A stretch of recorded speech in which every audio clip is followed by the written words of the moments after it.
الحمد للہ وقالوا قلوبنا في أكنة مما تدعونا إليه وفي آذاننا وقر وبيننا وبينك حجاب فاعمل إنا عاملون.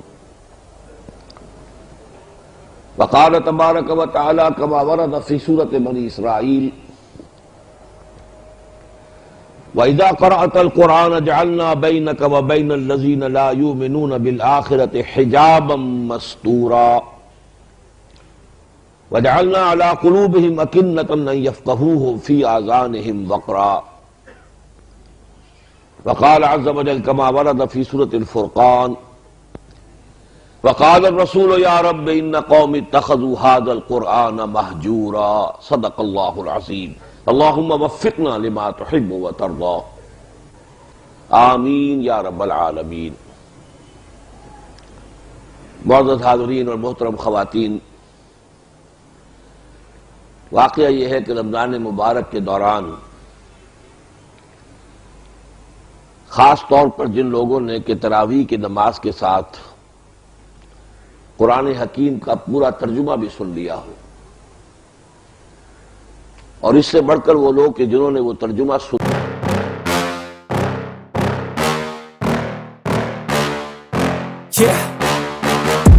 Please tell me that I can't, that I won't, that I fail, that I'll never make it out, yeah. Please tell me all the bad, never good, fill my head full of every single doubt, yeah. Please say any negative thoughts, I pop off when I hear people say I cannot. I get off to the thought of proving everyone wrong, I won't stop to the top, so you better back off and get lost. I'ma stay loud, stay proud, never running out. ایک پھول کا مضمون ہو تو 100 رنگ سے بانو، کسر کون سی رہ گئی؟ پورا قرآن سن لیا ہو، اس کے بعد بھی ابھی کسی مزید کسی شے کی ضرورت باقی رہ سکتی ہے؟ میرا اپنا احساس یہ ہے. مجھے یاد آ رہا ہے حضرت لبید رضی اللہ تعالی عنہ جو سبع معلقہ کے آخری شاعر تھے، ملک الشعراء، the most celebrated poet of the year. جب ایمان لائے اس کے بعد انہوں نے شعر کہنا چھوڑ دیا. حضرت عمر فاروق رضی اللہ تعالیٰ عنہ نے ایک مرتبہ ان سے سوال کیا کہ لبید اب آپ شعر نہیں کہتے؟ ان کا جواب تھا اب بعد القرآن، اب کیا قرآن کے آنے کے بعد بھی کسی شخص کے لیے کوئی موقع ہے کہ کسی ندرت خیال کا اظہار کرے، کوئی خاص بات لوگوں کے سامنے پیش کرے قرآن کے بعد؟ تو میرا کچھ یہی احساس اس وقت بھی ہے. ویسے بھی عام طور پر اس موقع پر جو تقاریر ہوتی ہیں، جو ہمارے ہاں کا روٹین ہے، ایک ٹریڈیشن ہے، روایت بن گئی ہے، عظمت قرآن، فضیلت قرآن، ان موضوعات پر بھی میں نے، اب ظاہر بات ہے کہ حفیظ کا وہ شعر یاد آ رہا ہے، تدوین اور تکمیل فن میں جو بھی حفیظ کا حصہ ہے، نصف صدی کا قصہ ہے، 2-4 برس کی بات نہیں. اب مجھے تقریباً نصف صدی ہونے کو آ رہی ہے اس کام کو کرتے ہوئے. تو عظمت قرآن کے موضوع پر بھی میرے اتنے خطابات ہیں اور اتنے مختلف اعتبارات سے. عظمت قرآن بزبان قرآن، قرآن اپنی عظمت کیسے بیان کرتا ہے،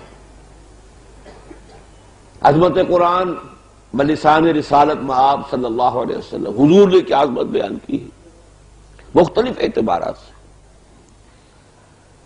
اور اس پہ پھر کیسٹس بھی ہیں، کچھ کتابچے بھی ہیں. تو واقعہ یہ ہے کہ اس پر بھی اب طبیعت جو ہے پھر مزید گفتگو کرنے پر آمادہ نہیں ہوتی. اس کے باوجود اب یہ چونکہ ایک طلب اور ایک پیاس ہے اور اس کا مظاہرہ ہو رہا ہے کہ اب نصف شب کے قریب لوگ بیٹھے ہوئے ہیں، کچھ سننا چاہتے ہیں. رات ہمارا پروگرام جو ختم قرآن کا قرآن اکیڈمی لاہور میں تھا، 2:30 وہاں بج گئے تھے مجھے بھی. یہاں سے بھی کل جو گئے ہیں ترجمے سے فارغ ہو کر کوئی 3 بجے، 2:45 بجے فارغ ہوئے. اس کے باوجود اگر طلب ہے تو اس کی کچھ نہ کچھ رصد ہونی چاہیے. اما من جاءک یسعی وہو یخشی، تو اس کے ساتھ فانت عنہ تلہی والا معاملہ نہیں ہونا چاہیے، بلکہ جو بھی خدمت بن آئے کرنی چاہیے. تو میں اس وقت 2 موضوعات پر گفتگو کروں گا. ایک موضوع جو ہے اس پر پہلی مرتبہ میں کچھ رات عرض کر کے آیا ہوں اور اس وقت عرض کروں گا اپنی زندگی میں پہلی بار. ادھر میرا ذہن پہلی ہی مرتبہ متوجہ ہوا ہے۔ قرآن مجید میں دو مقامات پر جب اس دفعہ میں گزر رہا تھا تو ذکر ہوا کہ کچھ لوگ تو دھڑلے سے کہتے تھے حضور سے، اے محمد چاہے جتنا تم ہمیں قرآن سنا لو ہم پر کوئی اثر نہیں ہوگا۔ وقالوا قلوبنا فی اکنۃ مما تدعونا، اور وہ کہتے تھے دھڑلے سے، ڈھٹائی سے، اے محمد ہمارے دل تو غلافوں میں بند ہیں، پردوں میں ہیں، اوٹ میں ہیں، یہ جو آپ بلا رہے ہیں، جو کہہ رہے ہیں، کتنا ہی آپ جو ہے اپنے آپ کو ہلکان کر لیں، ہم پر اس کا کوئی اثر نہیں ہوگا۔ وفی آذاننا وقر، ہمارے کانوں میں تو ثقل ہے،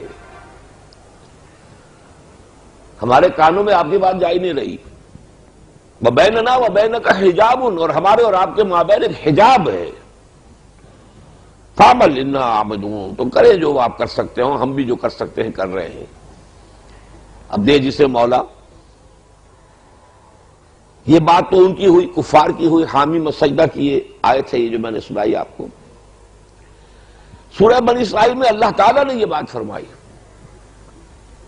وَإِذَا قَرَأْتَ الْقُرْآنَ جَعَلْنَا بَيْنَكَ وَبَيْنَ الَّذِينَ لَا يُؤْمِنُونَ بِالْآخِرَةِ حِجَابًا مَسْتُورًا، اے نبی جب آپ ان لوگوں کو قرآن سناتے ہیں تو ہم آپ کے اور ان لوگوں کے مابین جو آخرت پر ایمان نہیں رکھتے ایک پردہ حائل کر دیتے ہیں، غیر مرئی پردہ، مستور ہے، چھپا ہوا ہے، نظر نہیں آتا، ایک پردہ ہے۔ وَجَعَلْنَا عَلَىٰ قُلُوبِهِمْ أَكِنَّةً، وہی الفاظ یہاں اللہ نے استعمال فرمائے، ہم ان کے دلوں کے اوپر پردے ڈال دیتے ہیں، غلاف چڑھا دیتے ہیں، أَن يَفْقَهُوهُ، کہ وہ سمجھنے نہ پائیں، وفی آذانہم وقرا، ان کے کانوں میں ثقالت پیدا کر دیتے۔ میرا ذہن ادھر منتقل ہوا کہ کہیں ہم اسی درجے اور مقام تک تو نہیں پہنچ چکے، قرآن کی وہ تاثیر ہم پر کیوں نہیں ہوتی جس کا نقشہ قرآن مجید میں 7ویں پارے کی پہلی آیت میں ہے۔ کچھ لوگ آئے، انہیں قرآن سنایا گیا، وَإِذَا سَمِعُوا مَا أُنزِلَ إِلَى الرَّسُولِ تَرَىٰ أَعْيُنَهُمْ تَفِيضُ مِنَ الدَّمْعِ مِمَّا عَرَفُوا مِنَ الْحَقِّ يَقُولُونَ رَبَّنَا آمَنَّا فَاكْتُبْنَا مَعَ الشَّاهِدِينَ، جیسے ہی انہوں نے سنی وہ آیات جو انہیں پڑھ کر سنائی گئی قرآن کی، تو تم نے دیکھا کہ ان کی آنکھوں سے آنسوؤں کی ندیاں بہ نکلی، اور وہ چیخ اٹھے، پکار اٹھے، پروردگار ہم ایمان لائے، بس ہمیں گواہوں میں ہمارا نام اندراج کروا لے، مندرج فرما لے۔ یہ تاثیر ہم پر کیوں نہیں ہوتی؟ اسی طرح جو حبشہ سے وفد آیا تھا سورہ قصص میں جس کا ذکر ہے، وَإِذَا يُتْلَىٰ عَلَيْهِمْ، جب وہ آیات پڑھ کر انہیں سنائی گئی، قَالُوا آمَنَّا بِهِ إِنَّهُ الْحَقُّ مِن رَبِّنَا، ان کا ہم ایمان لائے، یہ ہمارے رب کی طرف سے حق ہے۔ اور تو اور جنات کا تذکرہ قرآن مجید میں آپ نے بہرحال اس دورہ ترجمہ میں گزرے ہوں گے، سورہ احقاف میں اور پھر پوری سورہ جن، ایک مرتبہ حضور سے قرآن سنا ہے، ایمان بھی لے آئے، دائی بن گئے، مبلغ بن گئے۔ یا قومنا اجیبوا داعی اللہ، اے ہماری قوم لبیک کہو اس اللہ کی طرف پکارنے والے کی پکار پر۔ ایک دفعہ قرآن سنا ہے صرف، اور اس کی یہ تاثیر، مجسم داعی اور مبلغ بن گئے۔ اس کے برعکس معاملہ ہمارا ہے، کیوں ہے؟ کیا وجہ ہے؟ اس کے اسباب پر کچھ گہرائی میں جا کر غور کرنے کی ضرورت ہے۔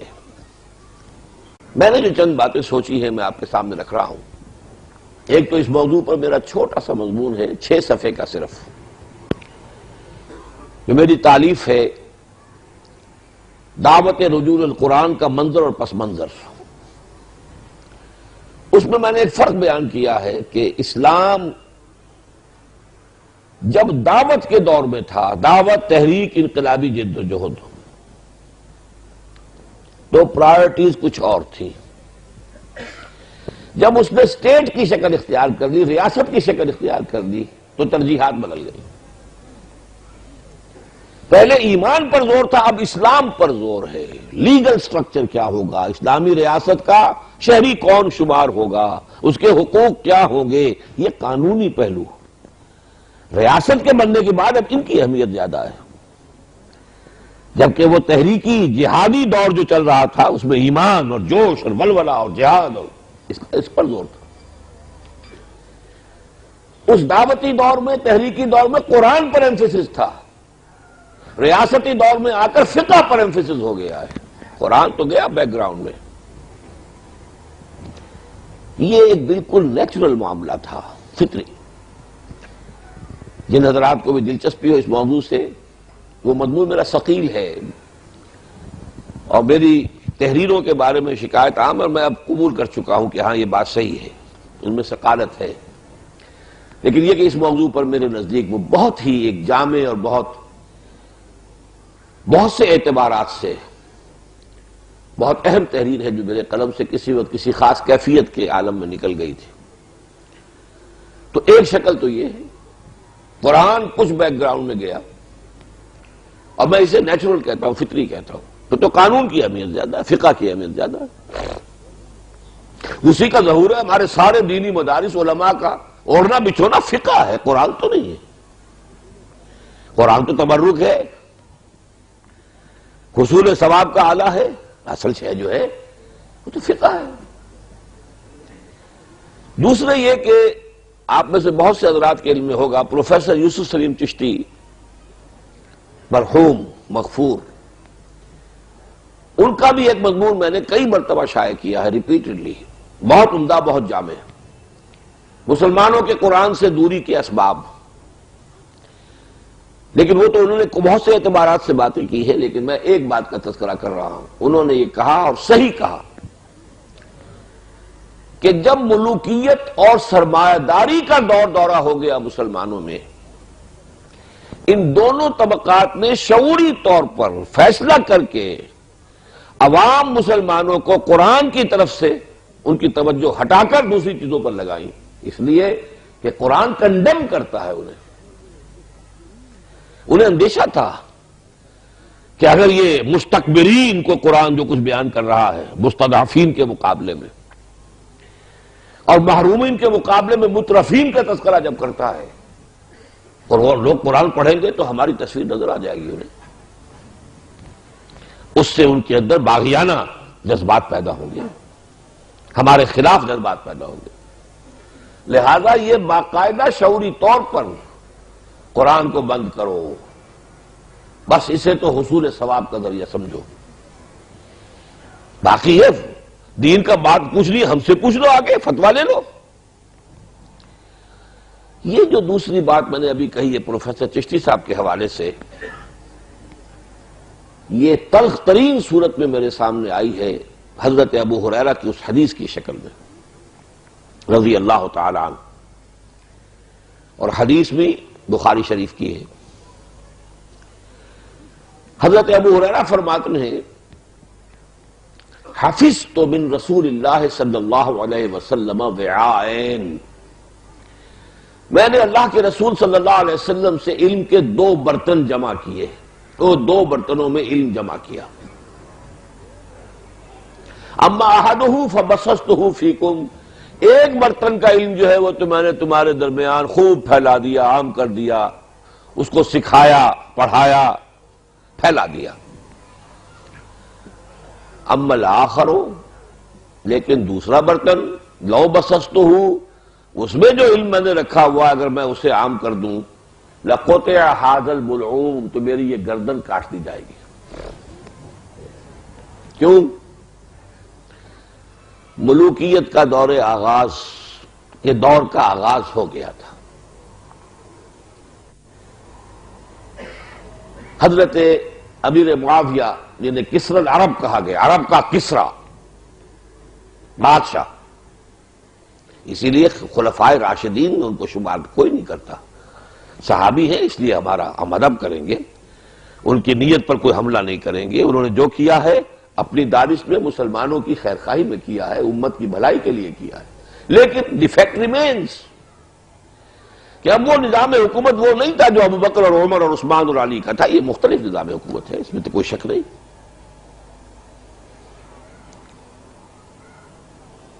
تو سن 57 یا 58 یا 59 میں انتقال ہوا ہے حضرت ابو ہریرہ کا، اور سن 60 میں امیر معاویہ کا.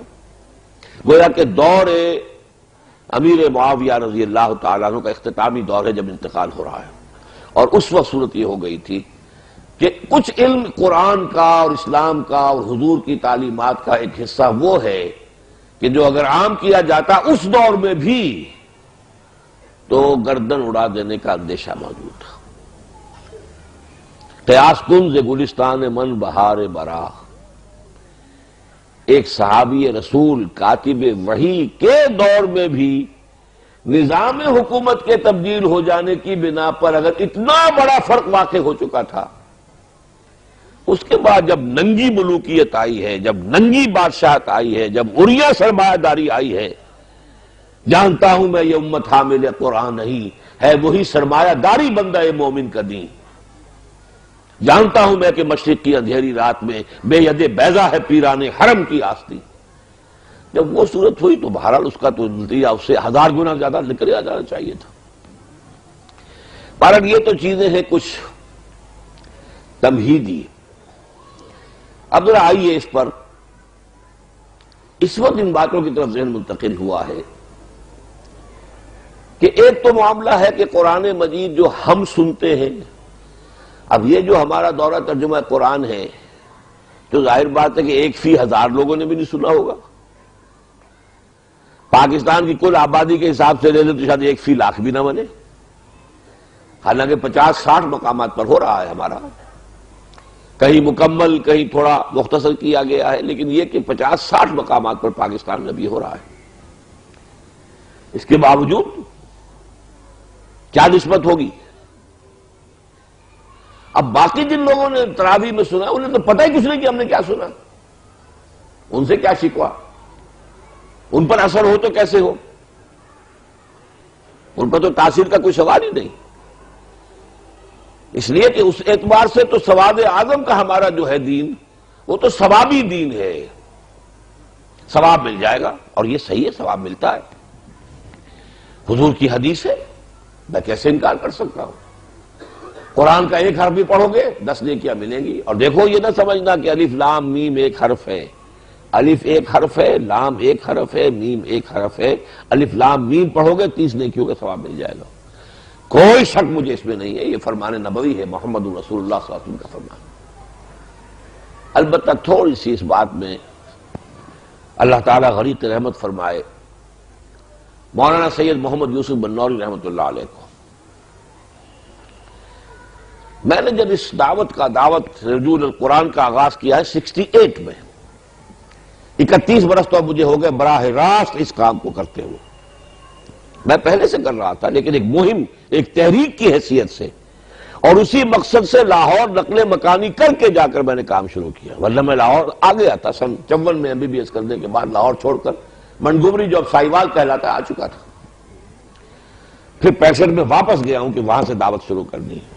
فی ام القریٰ، شہروں کی ماں، جڑ، بنیادی ثقافتی اعتبار سے پاکستان کا مرکز جو ہے وہ لاہور تھا، اب بہت کچھ تبدیلی ہو چکی ہے حالات میں۔ اس وقت میں نے تقریریں کی تھی مسجد خضرہ سمن آباد میں مسلمانوں پر قرآن مجید کے حقوق، 68 کی بات ہے۔ 70 کا میں نے پورا رمضان مبارک جو ہے وہ مدینہ منورہ میں بسر کیا، الحمدللہ سعادت اللہ نے عطا فرمائی۔ آخری اشرے میں مولانا بنوری رحمۃ اللہ علیہ تشریف لے آئے وہاں اعتکاف کے لیے۔ میں نے یہ کتاب ان کی خدمت میں پیش کیا کہ مولانا میں نے یہ لکھا ہے اور میں اسے بہت عام کرنا چاہتا ہوں، آپ ذرا دیکھ لیں، کہیں کوئی غلطی ہو تو مجھے متنبہ فرما دیں تاکہ میں اصلاح کر دوں، تاکہ غلط شے جو ہے اس کی اشاعت کا میں ذمہ دار نہ بن جاؤں۔ حالت اعتکاف میں انہوں نے میرا وہ کتابچہ پڑھا، ایک جگہ تھوڑی سی ترمیم کی، لیکن وہ ترمیم ایسی، واقعہ یہ ہے کہ جس سے جو میرا مفہوم تھا وہ بھی اجاگر ہو گیا مزید، لیکن اس میں جو غلط پہلو نکل سکتا تھا اس کی اصلاح بھی ہو گئی۔ میں نے کہیں لکھ دیا تھا کہ یہ ٹھیک ہے کہ اگر کوئی شخص ان پڑھ ہے، اب اس عمر سے بھی گزر گیا، کچھ پڑھ ہی نہیں سکتا، وہ شخص تو قرآن ویسے بھی پڑھتا ہے، پڑھ نہیں سکتا تو صرف یہ وضو کر کے بیٹھے، قرآن کو سامنے رکھے، انگلی پھیرتا رہے اور روتا رہے اپنی محرومی پر کہ اللہ میں تیرے اس کلام کو پڑھ نہیں سکتا، اسے بھی ثواب ملے گا. لیکن جس نے پی ایچ ڈی کیا ہو، جس نے ایم ایس سی کیا ہو، جس نے یہ پڑھا ہو، جس نے وہ پڑھا ہو، 25 30 سال تک مسلسل پڑھتے ہی رہے ہو، وہ قرآن کو بے سمجھے پڑھے تو انہیں کوئی ثواب نہیں ملے گا. اس کو انہوں نے کہا نہیں، یہ غلط ہے. وہ عمل نیکی کا ہے، اس کا ثواب ملے گا. یہ منکرین سنت نے اس طرح کا زیادہ شور پیدا کر دیا ہے کہ کوئی ثواب نہیں، بغیر سمجھے پڑھنے میں کوئی ثواب نہیں. وہ اپنی جگہ ایک عمل ہے، ایک شخص نے محنت کی ہے، وقت نکالا ہے. ظاہر بات ہے آج وقت آسانی تو نہیں لوگوں کے پاس. جو شخص وقت نکال کر بیٹھا ہے قرآن پڑھنے کے لیے، تو یہ گویا کہ ایک میکینیکلی بھی یہ بات ثابت ہوتی ہے کہ اس کا کچھ نہ کچھ ریگارڈ، کچھ نہ کچھ تو اس کو ملنا چاہیے نا. اس نے وقت نکالا اپنا. تو کہا یوں نہ لکھو، یوں لکھو کہ ایسے لوگ اگر قرآن کو بغیر سمجھے پڑھیں گے تو ہو سکتا ہے کہ تلاوت کے ثواب سے اعراض عن القرآن کی سزا بڑھ جائے. یہ تو ڈیبٹ کریڈٹ ہوتا ہے نا. تم نے تلاوت کی تو ثواب مل گیا، سمجھا نہیں، اس کا کوئی جرمانہ بھی ہوگا کہ نہیں؟ پھر ہو سکتا ہے جرمانہ بڑھ جائے، لینے کے دینے پڑ جائیں. تو جو مقصود میرا تھا وہ تو اور نکھر گیا. اب اسی شکل میں ہے یہ عبارت ہمارے اس کتابچے کے اندر. میں نے اس کی اصلاح کر دی کہ بات بھی پوری ہو گئی، اور وہ یہ کہ ایک غلط فکر کو تقویت بھی حاصل نہ ہوئی کہ بغیر سمجھے سے پڑھنے کا فائدہ کوئی نہیں. بھائی پڑھو، ٹھیک ہے، کیا پتہ آج پڑھنے کے لیے جو آمادگی ہے وہ کل اس کے اندر سمجھنے کا مادہ بھی پیدا ہو جائے. تو ڈیناؤنس نہ کرو، البتہ یہ کہو کہ بھائی پڑھو، سمجھو. یہ بھی سمجھنا ضروری ہے. عربی سیکھو، یہ ضروری ہے. کیا جواب دو گے اللہ کے ہاں؟ انگریزی اتنی پڑھ لی کہ انگریزوں کو پڑھا دے، حالانکہ اس کا ہماری زبان سے کیا سروکار. ہم داہنی طرف سے علی بیتے چلاتے ہیں، وہ بائیں طرف سے اے بی سی ڈی چلاتے، کوئی تعلق ہی نہیں، کوئی ہماری ووکیبلری مشترک نہیں، کچھ نہیں، مزاج مختلف. جبکہ عربی زبان کا معاملہ یہ کہ وہی اس کے الفابیٹس ہیں، وہی اس کا مزاج ہے. ہماری اپنی زبان میں، ہماری بولی میں عربی کے کتنے الفاظ ہیں؟ الفاظ کس زبان کا لفظ ہے؟ عربی کا ہے. کہاں سے لائیں گے؟ حرف کس زبان کا لفظ ہے؟ عربی کا ہے. آپ کوئی بھی بامانی کوئی جملہ جو ہے بولنے پر قادر ہی نہیں ہے جس میں عربی کا لفظ نہ آ جائے. بس کھانا کھایا، روٹی کھا لی، یہ اس قسم کے جملے کی بات میں نہیں کر رہا ہوں. لیکن یہ کہ ویسے کوئی جملہ ہو، باقی تحریر کا ہو، تقریر کا ہو. تقریر عربی کا لفظ ہے، جملہ عربی کا لفظ ہے. کون سے لفظ کے بغیر آپ جائیں گے؟ لیکن اتنی سی محنت مزید نہ ہوئی کہ عربی زبان ایسی سیکھ لیتے کہ قرآن کا مفہوم براہ راست آپ کے ضمیر پر منتقل ہو جاتا. تیرے ضمیر پہ جب تک نہ ہو نزول کتاب، گرہ کشا ہے نہ رازی نہ صاحب کشاف. کیا جواب دیں گے اللہ کے ہاں؟ ابھی جو عزیزم نوید کہہ رہے تھے کہ 1 ایئر کورس پھر اس کا داخلہ ہونے والا ہے، شروع ہوگا. اس دورہ ترجمہ قرآن سے اگر 50-60 آدمی نہیں نکلتے کہ 1 سال نکال لے، وہ اب کتنی محنت ہوئی ہے، کتنی مشقت ہوئی ہے. اللہ کا ایک بندہ چل کر کورنگی سے یہاں آیا ہے آپ کے پاس، پھر اللہ کے ایک بندے نے یہاں پہ وہ انتظام کر کے آپ کو دے دیا ہے. آپ نے محنت کی، اللہ نے آپ کو توفیق دی. لیکن اس سے اگلا قدم اگر یہ نہیں اٹھتا تو اس کا تو مطلب یہ ہے کہ زمین جنبت نہ جنبت گل محمد، تاثیر تو نہ ہوئی، پھر موٹیویشن تو کوئی نہ ہوئی. ایک بڑا بیچ نکلنا چاہیے کہ جو اس کے لیے نہ معلوم کتنے کچھ پاپڑ بیلے ہیں، کیسی کیسی فیسیں دی ہیں، کیسی کیسی تعلیمیں حاصل کی ہیں. کس لیے؟ اچھی روزی، اچھی معاش، اللہ اللہ خیر صلی اللہ، جس کا تعلق صرف اس دنیا سے ہے کہ آخرت سے کوئی تعلق نہیں.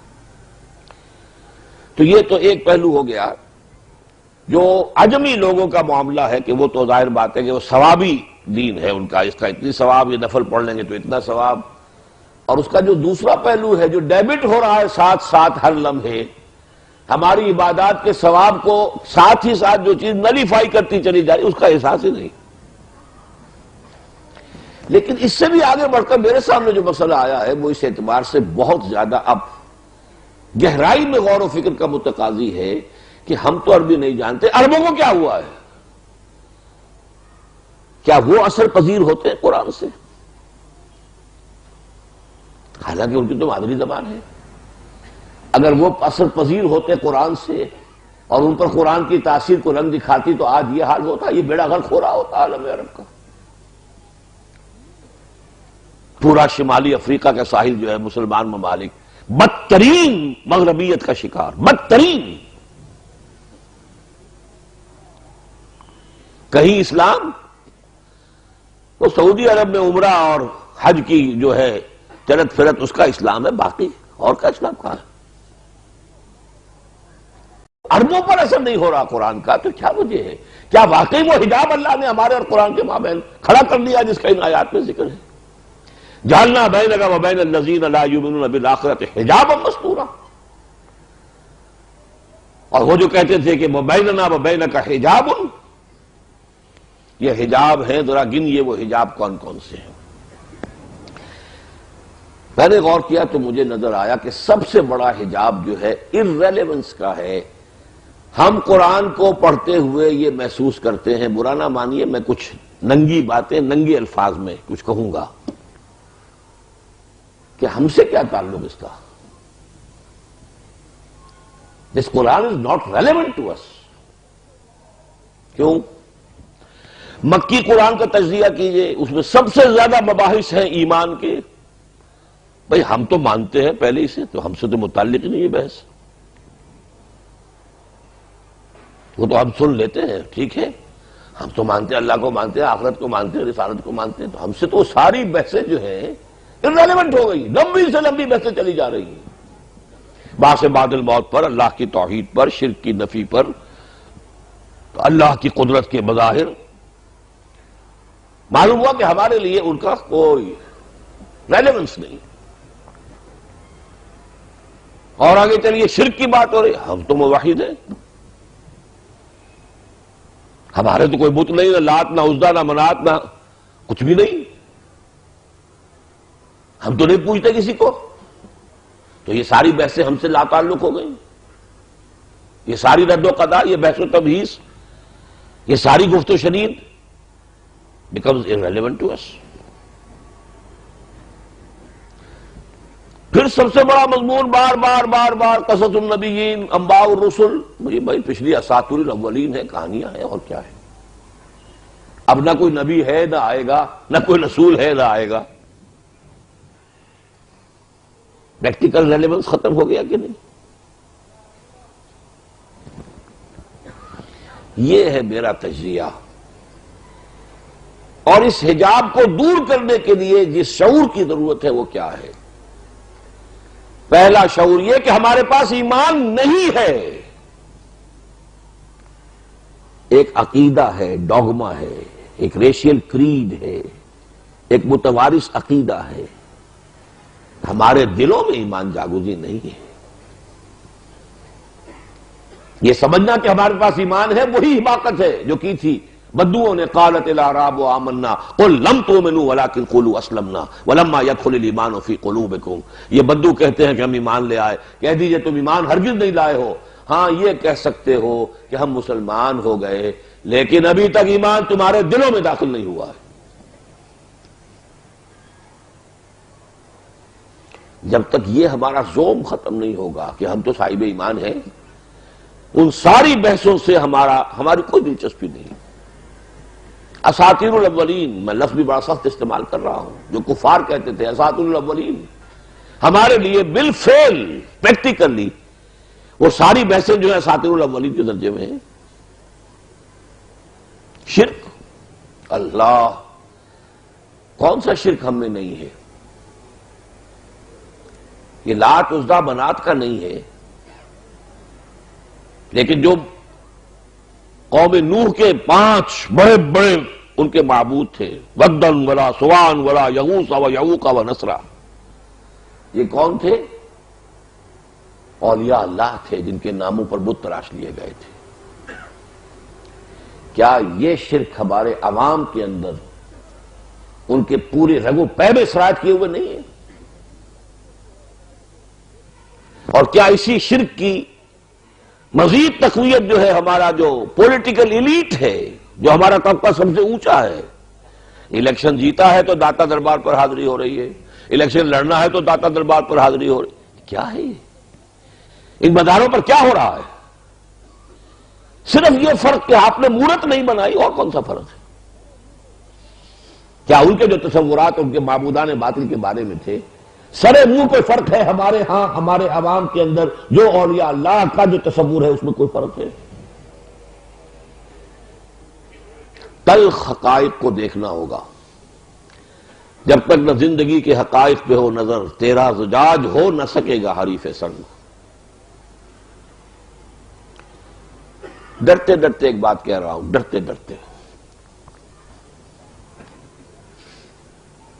دوسروں نے اپنے رسولوں میں کی محبت میں غلو کیا. یا اہل الکتاب لا تغلوا فی دینکم، دیکھو غلو نہ کرو. عیسیٰ ابن مریم اس کے سوا کچھ نہیں کہ اللہ کے رسول ہیں. پڑھا کتنی مرتبہ پڑھا؟ ہم نے کوئی کسر چھوڑی ہے؟ سرور کائنات، سرور دو عالم کے معنی کیا ہیں؟ بولیے کیا معنی ہے؟ کائنات کا بادشاہ؟ کیا اللہ کے سوا کسی اور کے لیے یہ لفظ درست ہے؟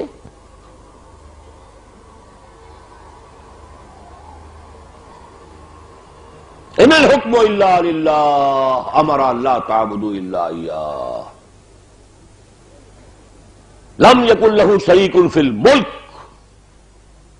کوئی اس کا ساجی نہیں ہے حکومت کے اندر. لہ الملک، لہ ملک السماوات والارض لا یشرک فی حکمہ احدا. کہاں یہ نصوص قطعیہ، کہاں حضور کا یہ فرمانا میں نہیں کہتا کہ میرے پاس خزانے ہیں غیب کے. میں نے کب کہا ہے کہ میں تمہارے کسی نفع اور نقصان پر قادر ہوں؟ میں تو یہ بھی نہیں جانتا میرے ساتھ کیا ہوگا، تمہارے ساتھ کیا ہوگا. ان ادری ما یفعل بی ولا بکم. میری حیثیت تو یہ ہے تمہاری طرح کا انسان ہوں، ہاں مجھ پر وحی آئی ہے، اس وحی کو تم تک پہنچانے کا میں ذمہ دار ہوں، اس پر مامور ہوں. تم سنو گے تب بھی پہنچاؤں گا، نہیں سنو گے تب بھی پہنچاؤں گا، تم گالیاں دو گے تب بھی پہنچاؤں گا. یہ ہے پوزیشن جو نبی کی آتی ہے. کتنی دفعہ آئی ہے یہ پوزیشن قرآن میں؟ تو واقعہ یہ ہے کہ ان اعتبارات سے غور کیجئے کہ ہمارا جو قرآن مجید کے ساتھ متعلق ہونے کا تصور ہے وہ ان حجابات کی وجہ سے ختم. قرآن ہم سے متعلق ہی نہیں. زیادہ سے زیادہ یہ ہے کہ کہیں پر نماز کا ذکر آ گیا، کہیں روزے کا ذکر آ گیا، کہیں کچھ اخلاقی تعلیم، وہ ہم سمجھتے ہیں کہ ہاں اس کا تعلق ہم سے ہے. یہ ٹوٹل قرآن کا کتنا حصہ ہوگا؟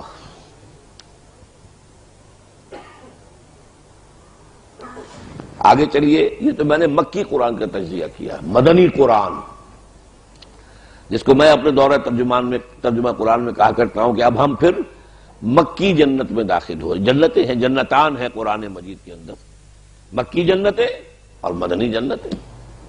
مکی صورتیں مکی جنتیں ہیں، ان کے اپنے مضامین ہیں، ان کے اپنے میوے ہیں، ان کے اپنے مسائل ہیں، ان کے اپنے مباحث ہیں. مدنی صورتوں کے اپنے اور رنگ ہے، اس کے اور مسائل ہیں اور گفتگو ہو رہی ہے.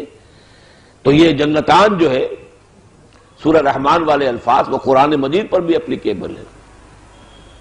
مکی جنتیں، مدنی جنتیں. مدنی جنت میں آئیے، کتنی بڑی بحث ہے، کتنی بڑی بحث ہے، کتنی بڑی بحث ہے منافقین کے بارے میں.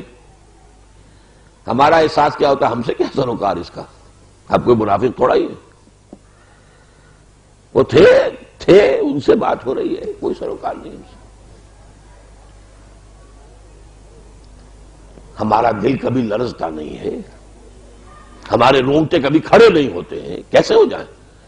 جو وحید آ رہی وہ ان کے لیے ہے بابا، ہمارے لیے کہاں؟ ہم سے کیا تعلق؟ سروکار کیا ہمارا؟ ہم سے نفاق کا کیا تعلق؟ جبکہ حقیقت کیا ہے؟ محمد عربی صلی اللہ علیہ وسلم فرماتے ہیں یہ نفاق وہ شے ہے ما امنہ الا منافق وما خافہ الا مومن. اس کے بارے میں، اپنے بارے میں اندیشہ ہوتا ہے نفاق کا صرف مومن کو، اور اپنے آپ کو نفاق سے محفوظ سمجھتا ہے صرف منافق۔ اس بات کو بیان کرنے میں مجھے یاد آیا، میں وہ غالب کا شعر جو ہے بیان کیا کرتا ہوں کہ راہ کھٹکا نہ چوری کا دعا دیتا ہوں راہزن کو، جس کے پاس ایمان کی پونجی ہے ہی نہیں اسے کاہے کا ڈر کہ کوئی ڈاکو آ کے ڈاکہ مارے گا، پونجی کوئی نہیں، پاؤں پھیلا کر سوئے گا۔ جس کے پاس کوئی تھوڑی بہت پونجی ہے اسے ڈر ہے ڈاکے کا، تو جو صاحب ایمان ہوگا اسے خوف ہوگا نفاق کا، اور جو منافق ہے اسے کیا خوف، پاؤں پھیلا کر سوئے وہ، اور ہم سوتے ہیں۔ سورہ نساء اسے خوف ہوگا نفاق کا، اور جو منافق ہے اسے کیا خوف، پاؤں پھیلا کر سوئے وہ، اور ہم سوتے ہیں۔ سورہ نساء پڑھ جائیے پوری، سورہ توبہ پڑھ جائیے، کلائمیکس ہے جو نفاق کے موضوع پر، سورہ منافقون پڑھ جائیے، لیکن ہمیں کسی مرحلے پر یہ محسوس نہیں ہو سکتا کہ اس کا ہم سے کوئی تعلق ہے۔ حجاب طاری کر لیا ہے، ہم سے کیا سروکار اس کا؟ جبکہ کیفیت یہ ہے عمر فاروق کی رضی اللہ تعالی عنہ، جن کے بارے میں حضور نے فرمایا میرے بعد نبی ہوتا تو یہ عمر ہوتے۔ عمر جس راستے سے جاتا ہے شیطان اس سے قدمی کترا کر دوسرے راستے کو نکل جاتا ہے، اور ہر نبی کے امتیوں میں محدث ہوتے تھے جن سے اللہ بات کرتا تھا، میری امت کا محدث عمر ہے، اور وہ عمر یہ کہہ رہا ہے انشدو کا باللہ یا حذیفہ، اے حذیفہ میں تمہیں اللہ کی قسم دے کر پوچھتا ہوں کہیں میرا نام تو ان منافقوں کی فہرست میں نہیں تھا جو حضور نے تمہیں بتائی تھی؟ یہ ہے وہ چیز۔ اگر اس سے اپنے آپ کو محفوظ اور معمون اور مسئول اور بالکل بری اور پاک اور عرفہ اور اعلیٰ اور منزہ نہ سمجھیں تو پھر ہمیں ان آیتوں سے بھی کچھ ملے گا، کچھ فائدہ ہوگا، کچھ ہمارے جو ہے زنگ دھلیں گے، کچھ میل جو ہے وہ صاف ہوں گے، لیکن جب سروکاری نہیں، تعلق نہیں۔ اب آئیے مدنی جنتوں کی کہ بہت بڑے بڑے میوے، جہاد فی سبیل اللہ، قتال فی سبیل اللہ، انفاق فی سبیل اللہ، اب یہ ساری چیزیں تو فرض کفایہ ہیں۔ چھٹی کہاں تعلق رہے؟ فرض عین تو نماز ہے، وہ ہم پڑھتے ہیں۔ فرض عین روزہ ہے، ہم رکھے، ہم نے پورے رکھے، 29 رکھے۔ یہ چیزیں جو ہیں یہ تو خاص وقت کی تاریخ کہہ لیں، ان کو فرض کفایہ کہہ لیں، جہاد کو لازم تو نہیں، وہ حصہ بھی ہم سے منقطع ہے، کوئی تعلق ہی نہیں۔ پڑھ جائیں گے پوری سورہ سب پڑھ جائیں گے، لیکن مجال ہے کہ ذرا سا انٹروسپیکشن ہو، ذرا سا انسان اپنے اندر جو ہے درو بینی سے کام، لیکن میں کہاں کھڑا ہوں؟ غالباً شیخ سعدی کا شعر ہے یہ کہ جان جملہ علم ہا این است و این، تابدانی من کیم در یوم دین۔ کل علم کا خلاصہ لب لباب یہ ہے کہ تم یہ جان لو کہ قیامت کے دن تم کہاں کھڑے ہوگے، منافقوں کی فہرست میں ہوگے یا مومنوں کی فہرست میں ہوگے۔ تابدانی من کیم در یوم دین۔ سورہ صف پوری پڑھ گئے، کوئی ارتعاش تک نہیں ہے ہمارے اعصاب کے اوپر، کوئی فکر نہیں، کیا ہے یہ چیزیں ہیں، یہ فرض کفایہ ہے، اس کا کوئی تعلق ہر مسلمان کی زندگی سے نہیں ہے۔ مدنی قرآن میں اگر کوئی شے ذرا سی ہم سے متعلق نظر آتی ہے تو عبادات ہیں، کچھ احکام حرام حلال کے، سور نہیں کھانا، شراب نہیں پینی، وہ بھی ٹھیک ہے، وہ بھی سمجھ میں آتا ہے، ریلیونٹ ہے چیزیں، بس۔ پھر کہوں گا کہ ان کا حساب لگائیے مدنی صورتوں کا کتنا حصہ ہوگا جو ان چیزوں سے مشترک، پوری صورتیں چلی گئی ہیں، 4 رکوعوں کی سورت سورہ حدید، نماز کا ذکر ہی کہیں نہیں، کہیں نہیں، ذکر ہی نہیں گئی۔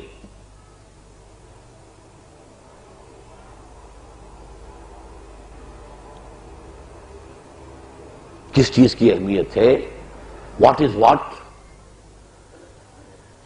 کس شے کی تقدیم ہے، کس کی تاخیر ہے، کون زیادہ اہم ہے، کون کم اہم ہے، کون اولیت کی حامل ہے، کون ثانویت کے درجے میں ہے، یہ اگر فکر نہیں ہے تو ظاہر بات ہے ان چیزوں سے ہمارا تعلق ہی نہیں۔ یہ 2 چیزیں تو ہو گئی عمومی۔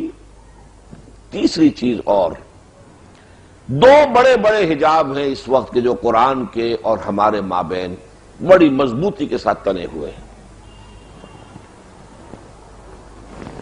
ایک حجاب ہے جس کو اقبال نے کہا ہے عذاب دانش حاضر،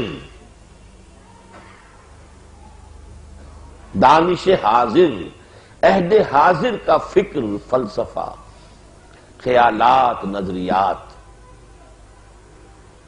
فلسفے میں، تمدنی مسائل میں، پولیٹیکل سائنس میں، اکنامکس میں، یہ دانش حاضر جس کو عذاب کہا اقبال نے، عذاب دانش حاضر سے باخبر ہوں میں کہ میں اس آگ میں ڈالا گیا ہوں مثل خلیل۔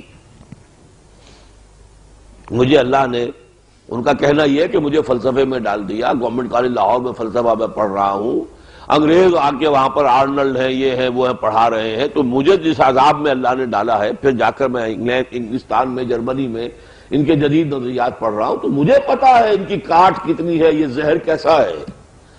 عذاب دانش حاضر سے باخبر ہوں میں کہ میں اس آگ میں ڈالا گیا ہوں مثل خلیل۔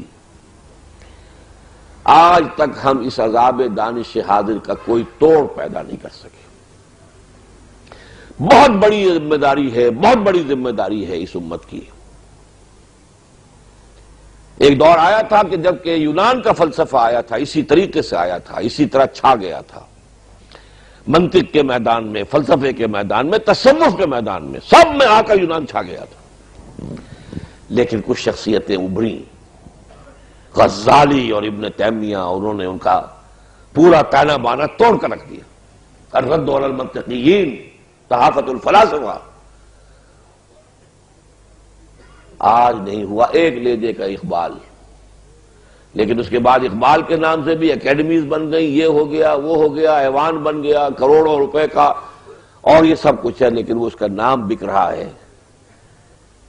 ہر کسے از ظن خود شد یار من، بس درون من نہ جست اسرار من۔ یہ سب اپنے خیال میں میرے دوست اور میرے ساتھی بنے ہوئے ہیں، میرے اندر جھانک کر کسی نے دیکھا ہی نہیں کہ میرے اندر درد کون سا ہے۔ یہ دانش حاضر ہے جو اس وقت پورے جو عرب ممالک ہے، اور وہ ہم سے بیچارے اس معاملے میں زیادہ مظلوم ہیں۔ ہمارے ہاں یہ دانش حاضر جو ہے دیر میں آیا، وہاں جلدی آ گیا تھا، بس کے بہت قریب تھے۔ میڈیٹرینین سی کہلاتا ہے، وہ سی کیا ہے؟ ایک بڑی سی جھیل ہے، ادھر وہ ہے، فرانس ہے، اٹلی ہے، اسپین ہے، یہ ممالک ہیں، اور ادھر یہ بیچارے، یہ ٹونس ہے اور الجزائر ہے اور لیبیا ہے اور مصر ہے۔ تو وہ دانش بھی آیا اور وہاں سے ان کی ثقافت بھی آئی، جس ہمارے ہاں ثقافت بھی دیر میں آئی ہے۔ انگریز آیا تھا حکمران، لیکن وہ اتنے کم تھے تعداد میں کہ وہ ہماری ثقافت پر بہت جلدی اثر نہیں ڈال سکے تھے۔ ضلع میں 4-5 افسر ہیں انگریز، اللہ اللہ خیر صلی، باقی سب دیسی جو ہے وہ کارکن ہوتے تھے۔ بہرحال یہ ابھی تک ایک بہت بڑا قرض ہے، بہت بڑا قرض ہے اس امت پر۔ قرآن سے سب سے بڑا حجاب یہ دانش حاضر، جب تک کہ اس کے پردے کو چاک نہیں کیا جائے گا۔ شعر تو اچھا نہیں ہے، مجمع میں پڑھنے کے لیے لفظ اس میں ذرا ثقیل آیا ہے، لیکن یہ کہ وہ جو کبھی کہا تھا ظفر علی خان نے کہ تہذیب نو کے منہ پہ وہ تھپڑ رسید کر جو اس حرام زادی کا حلیہ بگاڑ دے، تو جب تک اس دانش حاضر کا حلیہ نہ بگاڑنے والے پیدا ہو جائیں تو ہمارے اور قرآن کے درمیان حجاب رہے گا۔ ذہنوں پر تو تسلط ہے، ان کی فکر کا، ان کی سوچ کا، ان کے نظریات کا، ان کے افکار کا۔ گلا تو گھونٹ دیا اہل مدرسہ نے تیرا، کہاں سے آئے صدا لا الہ الا اللہ۔ اچھا یہ تو کوتاہی اب ہم اپنے اہل علم کی بھی کہیں گے، اپنے دانشوروں کی بھی کہیں گے۔ ایک اور کوتاہی جو ہمارے خالص علماء کے طبقے کی طرف سے ہوئی ہے، وہ کوتاہی یہ کہ قرآن مجید نے جس شے کو قرار دیا تھا کہ وہ میری صداقت کو مبرہن کرنے کا ذریعہ بنے گی چیز، اس سے علماء نے اپنے آپ کو بالکل منقطع کر دیا۔ سورہ حامیم سجدہ سے آپ گزرے، آپ نے پڑھا ہوگا نا، سَنُرِيهِمْ آيَاتِنَا فِي الْآفَاقِ وَفِي أَنفُسِهِمْ حَتَّى يَتَبَيَّنَ لَهُمْ أَنَّهُ الْحَقُّ۔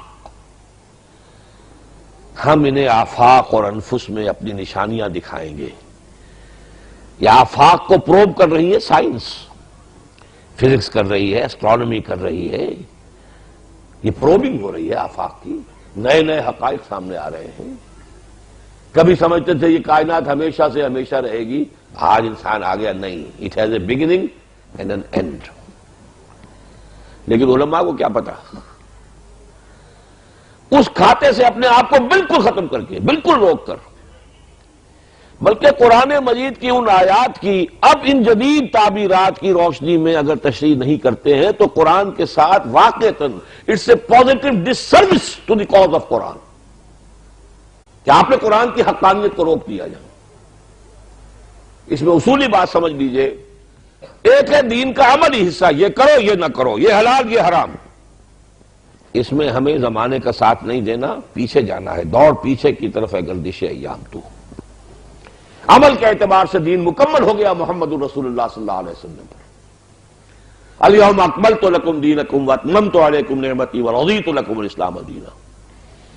تو آج کے نئے نئے مجتہد جو بیان کرتے ہیں وہ پردہ بھی ضروری نہیں ہے، یہ بھی ضروری نہیں ہے، وہ بھی ضروری نہیں ہے، ان سے نہیں، پیچھے جائیے، اسلاف کی طرف جائیے، اسلاف سے بھی آگے جائیے، ائمہ مجتہدین تک جائیے، ائمہ مجتہدین سے بھی آگے جائیے، صحابہ کرام کے دور تک جائیے، ان سے بھی آگے جائیے، محمد رسول اللہ کے قدموں میں پہنچ جائیے، جو انہوں نے فرمایا بمصطفیٰ برساں خیش را کے دی ہماؤس اگر بہو نہ رسیدی تمام بولا بیست۔ یہ ہے دین کا عملی پہلو، قرآن کے علمی پہلو، حقائق کونیہ کی طرف جو اشارے کیے ہیں، جن کو اپنی نشانیاں قرار دیا ہے، ان فی خلق السماوات والارض واختلاف اللیل والنہار والفلک التی تجری فی البحر بما ينفع الناس وما انزل اللہ من السماء من ماء فاحیا به الارض بعد موتها وبث فیها من دابۃ وتصریف الرياح والسحاب المسخر بین السماء والارض لآیات لقوم یعقلون۔ یہ تو اللہ کی نشانیاں ہیں، اللہ کی آیات ہیں، اور جتنا کچھ قرآن کے نزول کے وقت تک انسان ان آیات سے واقف ہوا تھا، قرآن نے کہا نہیں، ابھی ہم اور آیات اپنی دکھائیں گے۔ یہ سائنٹیفک ترقی کی طرف سے اشارہ قرآن خود کر رہا ہے، ہم اور دکھائیں گے اور دکھائیں گے، آفاق و انفس کے حقائق پر تمہاری اور رسائی ہوگی، اور جتنا جتنا تم پہنچو گے تم پر یہ بات مبرہن ہوتی چلی جائے گی کہ قرآن حق تھا۔ جو کلمہ حق کہا ہے اس دور میں ڈاکٹر مورس بوکائی، فرینچ سرجن تھے، یہ پہلے دین سے، پورے دین سے ہی، مذہب سے بالکل برگشتہ تھے، لیکن مجھے معلوم ہوا ہے کہ غالباً شاہ فیصل سے انہوں نے کہیں علاج کرایا تھا اس سے، پھر وہاں کچھ گفتگو ہوئی اور انہوں نے وعدہ لے لیا تھا کہ تم قرآن پڑھو پہلے، اور قرآن پڑھنے سے پہلے عربی سیکھو پھر قرآن پڑھو۔ اس نے وہ وعدہ کر لیا اور وعدہ پورا کیا ہے، جس کا نتیجہ یہ نکلا ہے مسلمان بھی ہو گیا، وہ کتاب لکھی دی قرآن دی بائبل اینڈ سائنس۔ آج تک وہ کہتا ہے کہ سائنس کے سارے اکتشافات اور انکشافات، ان سب میں کوئی ایک شے ایسی نہیں آئی جو قرآن کے کسی ایک لفظ کو بھی غلط قرار دیتی ہو، بلکہ معلوم ہوا کہ اس وقت لوگ نہیں سمجھے تھے، آج وہ حقیقت منکشف ہوئی ہے۔ اس وقت ترجمہ کر دیا گیا علقہ، علقہ جمے ہوئے خون سے پیدا کیا۔ بھائی کہاں سے جمع ہوئے خون آ گیا؟ اب ظاہر بات ہے کہ ایمبریولوجی نہیں پڑھی تھی، کچھ پتہ نہیں تھا ہمارے مفسرین کو، اب علقہ کا ترجمہ کیا کریں؟ علقہ معلق ہونا، لٹکے ہوئے ہونا، متعلق ہونا، کہیں چمٹے ہوئے ہونا، علقہ تو اس سے بنتا ہے نا۔ اب معلوم ہوا کہ وہ تو واقعتاً جونک کی طرح چمٹتی ہوئی ہے، وہ شے ہوتی ہے جو رحم مادر کے ساتھ لٹک رہی ہوتی ہے، جیسے جونک ہو۔ آنکھیں کھل گئی ہیں۔ ڈاکٹر کیتھل مور جو اس وقت سب سے بڑی اتھارٹی ہے ایمبریولوجی پر، ٹورنٹو میں پروفیسر، کہتا حیران ہوں میں کہ 1400 برس قبل قرآن نے یہ ڈسکرپشن کیسی دے دی؟ نہ ڈسیکشن تھی، نہ ابھی کوئی آٹوپسیز تھی، نہ کوئی جو ہے نہ مائکروسکوپ تھی۔ فی ظلمات ثلاث، 3 اندھیروں میں اللہ تعالیٰ تمہاری نقشہ کشی کرتا ہے۔ ایبڈومینل وال ہے، پھر رحم مادر کی دیوار ہے مضبوط، پھر وہ جھلی ہے جس میں کہ وہ بچہ لپٹا ہو، تین پردوں میں اللہ نقش گری کر رہا ہے، تمہاری ناک بنا رہا ہے، کان بنا رہا ہے۔ فی ظلمات ثلاث، یہ چیزیں، لیکن جب یہ پڑھنی نہیں، نہ سائنس پڑھنی ہے، اور اگر سائنس کے اعتبار سے کوئی ذرا سی کوئی ایک نقطۂ نظر کے اندر کوئی تعویل کرے، کوئی ندرت قرآن مجید کے حقائق کو سامنے لائے، اس پر کفر کا فتویٰ لگ جائے گا۔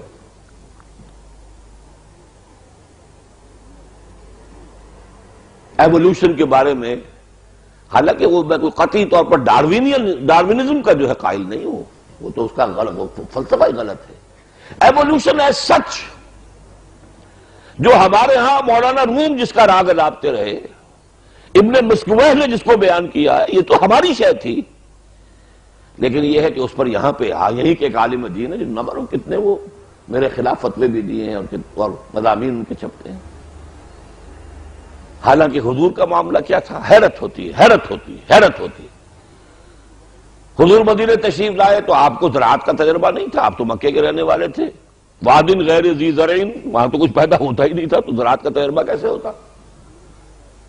مدینے والوں کو تجربہ تھا، کاشتکار تھے اور کھجوروں کے اور انگوروں کے باغ تھے، انہیں اپنے تجربے سے یہ معلوم ہو گیا تھا کہ کھجور کے درخت کے نر پھول اور مادہ پھول علیحدہ علیحدہ ہوتے ہیں، انہیں اگر قریب لا کے باندھ دیا جائے تو فرٹیلائزیشن زیادہ ہوتی ہے، پھل زیادہ آتا ہے، لہذا وہ کرتے تھے۔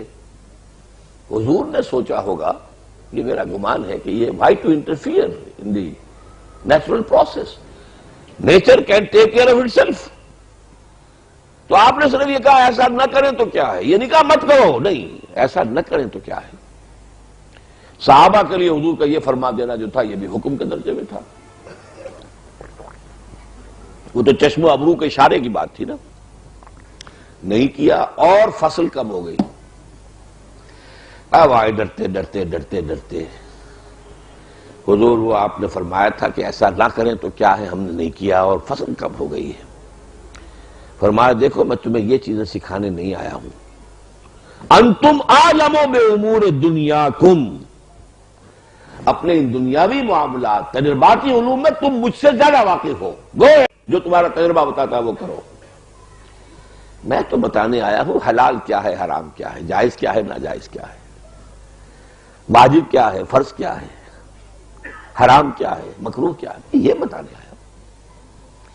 لیکن یہ کہ اتنا کھلا لائسنس دیا ہو جس ہادی نے صلی اللہ علیہ وسلم، انتم عالم بامور دنیاکم، اور یہ بخاری کی روایت ہے، کوئی ایسی نہیں ہے،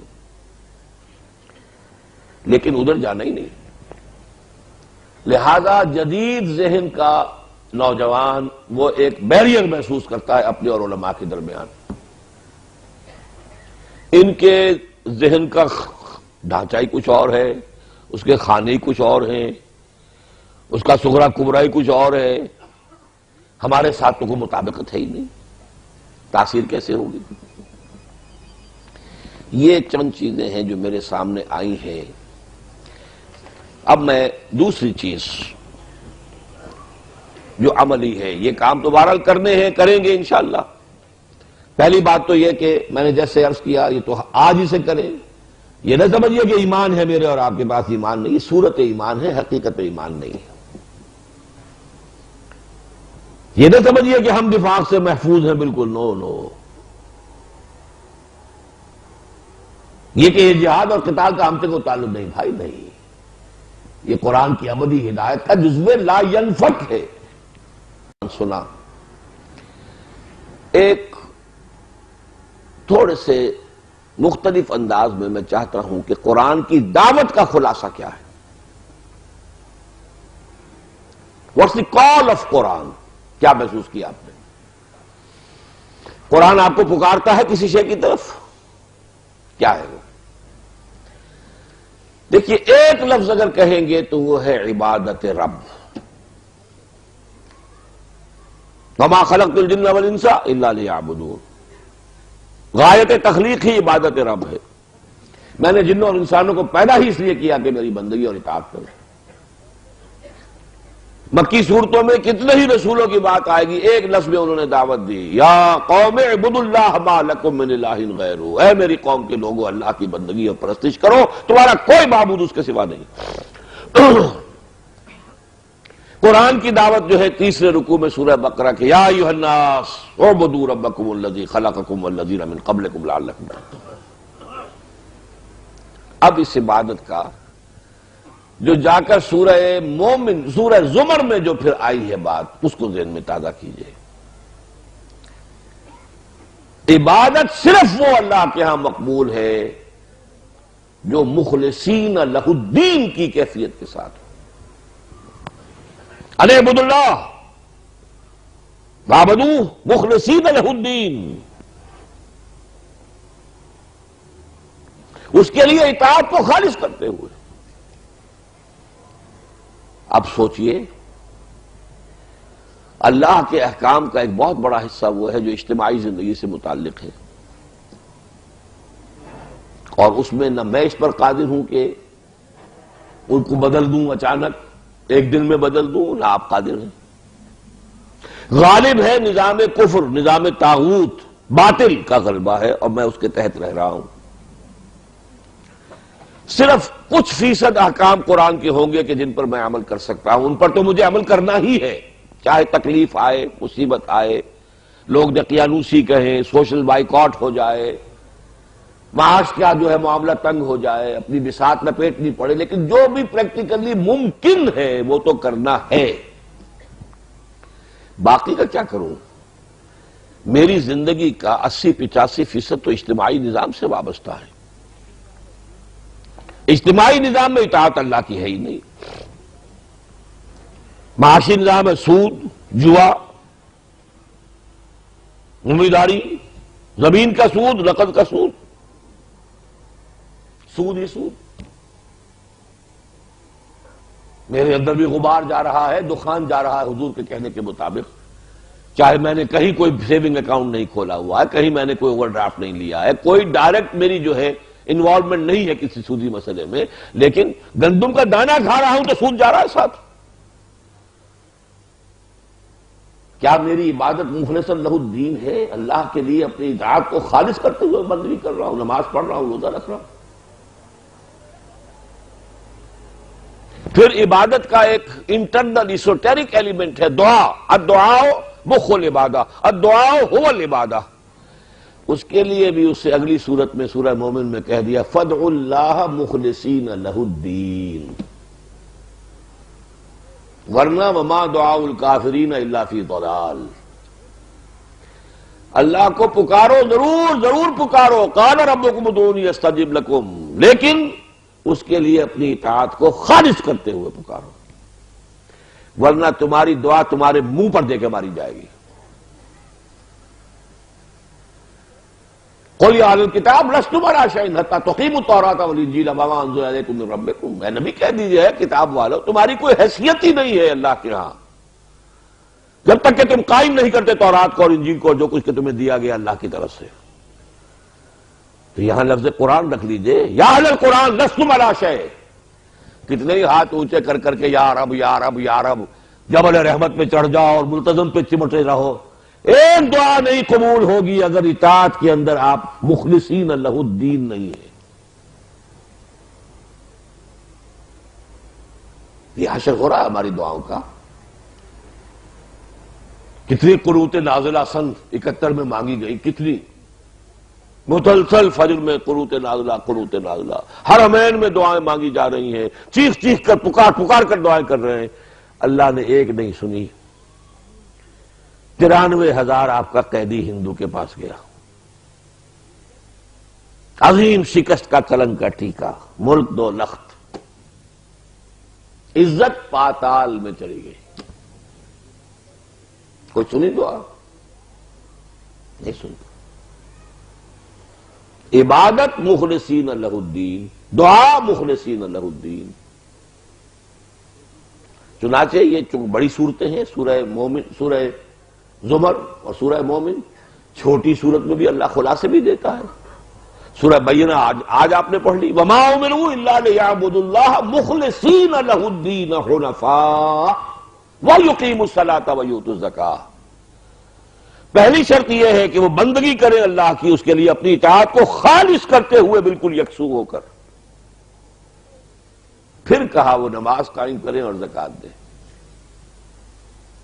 نماز اور زکوٰۃ بے معنی ہے جبکہ آپ کی وفاداری منقسم ہے، آپ کی اطاعت منقسم ہے، کچھ اطاعت اللہ کی، کچھ جو بھی زمانے کا رواج ہے، چلن ہے، جو بھی ہماری مارکیٹ کے تو یہی اصول ہے، اسی پر چل رہا ہے، دھندا چل رہا ہے، سب چلا رہے ہیں۔ منقسم، یہ دعائیں، یہ نمازیں، یہ عمرے، یہ حج، 20 لاکھ آدمی جمعۃ الوداع میں موجود تھا حرم میں، 20 لاکھ، 30 لاکھ حج کر کے آتا ہے۔ مجال ہے دنیا میں، دنیا کی صحت پر اور کفر کی صحت پر کوئی اثر پڑتا ہو، 30 لاکھ بھی کر لو جا کر تو کوئی فرق نہیں پڑتا۔ کیوں؟ یہ ہے اصل نقطہ سمجھنے کا۔ اب مسئلہ آ گیا پریکٹیکل، واٹ ٹو ڈو۔ قرآن نے ایک راستہ بتایا تھا، اب وہ راستہ بھی ہمیں بند نظر آ رہا ہے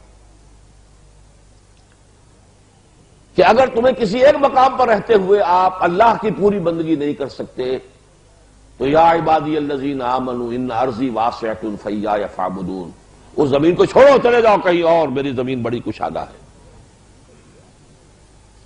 آج آپ کہاں جائیں گے؟ دجالیت جو ہے وہ تو پورے گلوب کو گلف میں اپنے انگلف کر چکی ہے، کوئی جزیرہ تک نہیں رہا جہاں یہ نظام نہ ہو۔ نظام تو وہی ہے، وہ سعودی عرب ہو تو وہی نظام ہے، سودی نظام، تو نظام تو ہر جگہ یہی ہے۔ نام نہاد اسلامی بینکنگ، ہرگز اسلامی بینکنگ نہیں ہے، وہی سود ہے، صرف دھوکہ۔ شراب کے لیبل اس کے اوپر وہ افزا لگا دیجیے، پھر کیا کریں؟ اب دیکھیے اس کو عملی مسئلے کو سمجھیے۔ میری عبادت مقبول نہیں، میری دعا مقبول نہیں اگر میں مخلصین لہ الدین کی شرط پوری نہ کروں، پھر کیا کریں؟ اب دیکھیے اس کو عملی مسئلے کو سمجھیے۔ میری عبادت مقبول نہیں، میری دعا مقبول نہیں اگر میں مخلصین لہ الدین کی شرط پوری نہ کروں۔ اور وہ کیسے کروں؟ اس کا طریقہ ہے جتنے شریعت پر، دین پر آج عمل کر سکتے ہیں، چاہے فاقہ آ جائے عمل کر سکتے ہیں۔ کوئی حکومت کی مجبوری نہیں ہے کہ برقع نہیں پہن سکتی آپ کی بیوی، یہ ترکی میں ہوگا، کہیں اور ہوگا، پاکستان میں نہیں۔ اب اگر نہیں پہن رہی ہے تو مجرم آپ ہیں، who is to blame؟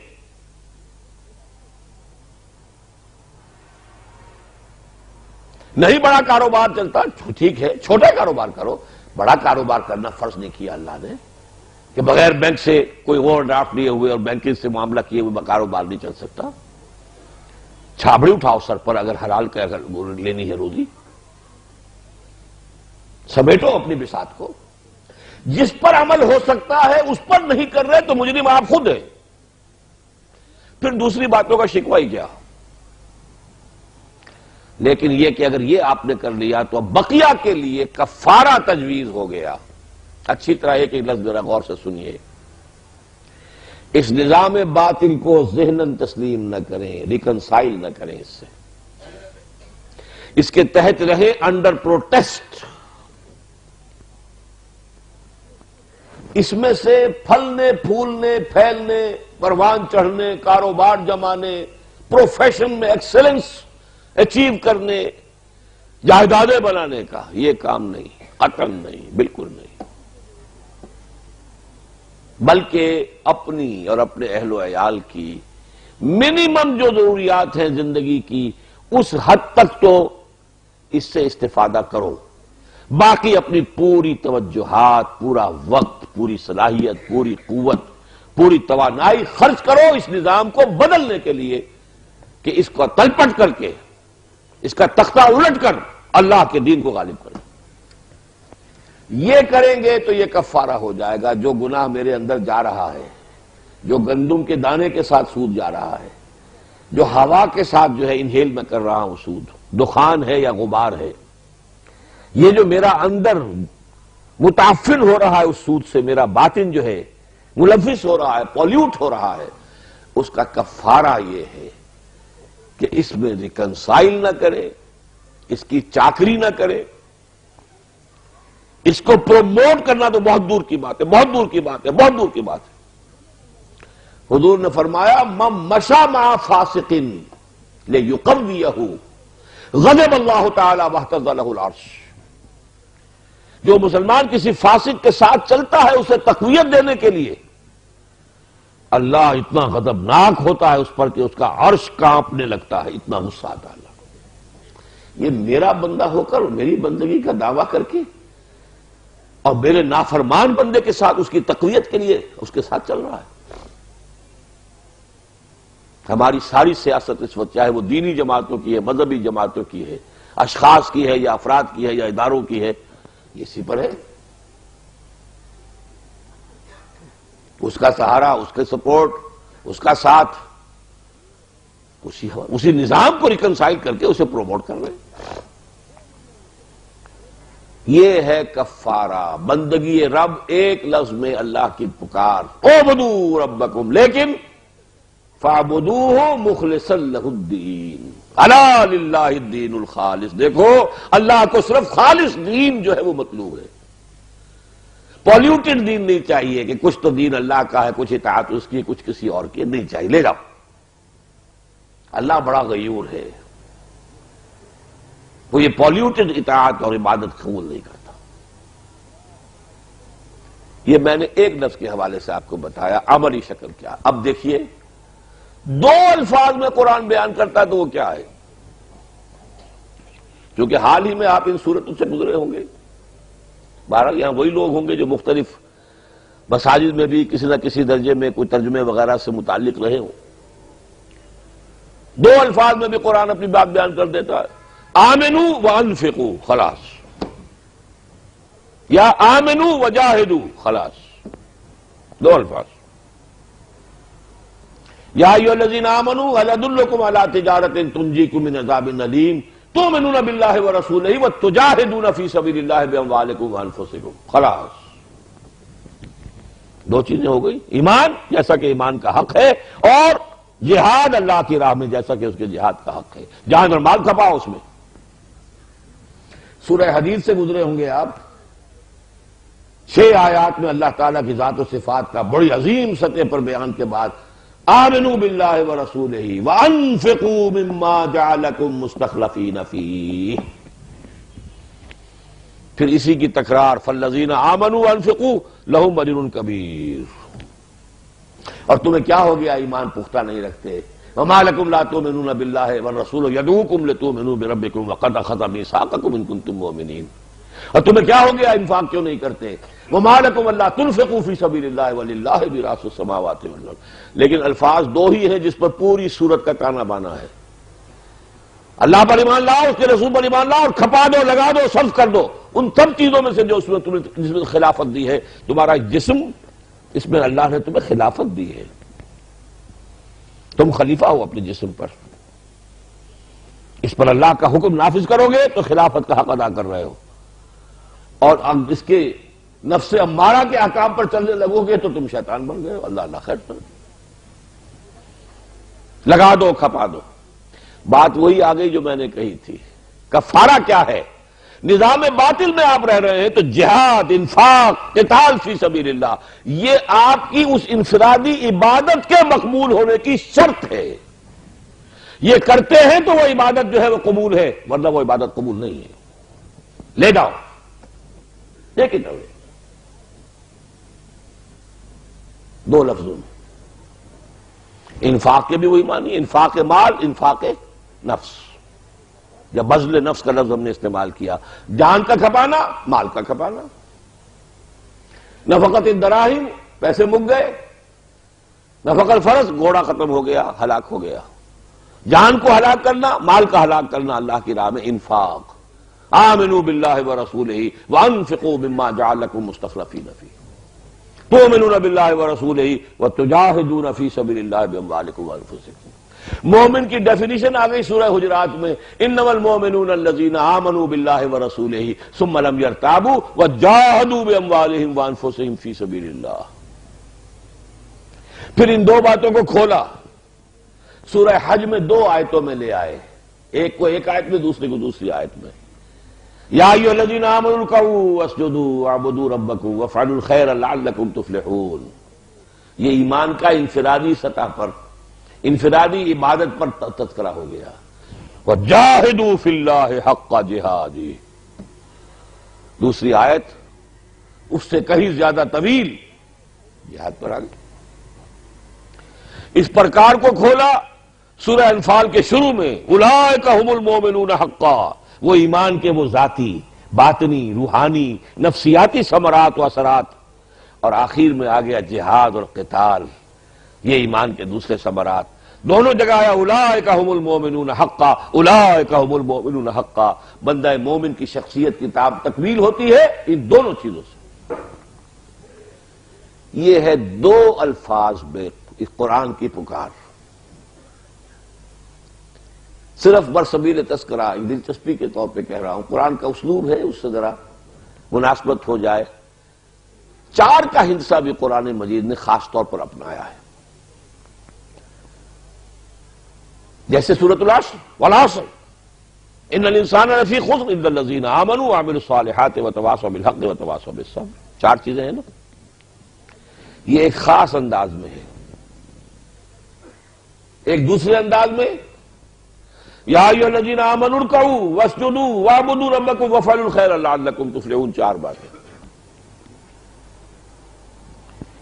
رسول کے ساتھ تعلق، جس پر میرا وہ کتاب کا ہے نبی اکرم صلی اللہ علیہ وسلم کے ساتھ ہمارے تعلق کی بنیادیں. فالذین آمنوا بہ وعزروہ ونصروہ واتبعوا النور الذی اولئک ھم المفلحون. چار چیز. سورہ آل عمران کی آخری آیت یا ایھا الذین آمنوا اصبروا وصابروا ورابطوا واتقوا اللہ لعلکم ترحمون. چار چیزیں. یہ گویا کہ اور اس کے اندر رنگ بھرا گیا ہے مختلف اعتبار سے. نبی کے ساتھ تعلق استوار کرو تو ان چار چیزوں سے، فالذین آمنوا بہ وعزروہ ونصروہ واتبعوا النور الذی انزل معہ. جہاد اور قتال کے میدان میں چار چیزیں ہیں. صبر کرو، صبر میں اپنے دشمنوں پر بازی لے جاؤ.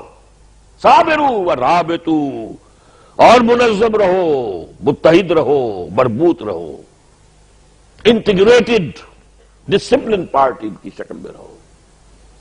واتقوا اللہ لعلکم تفلحون.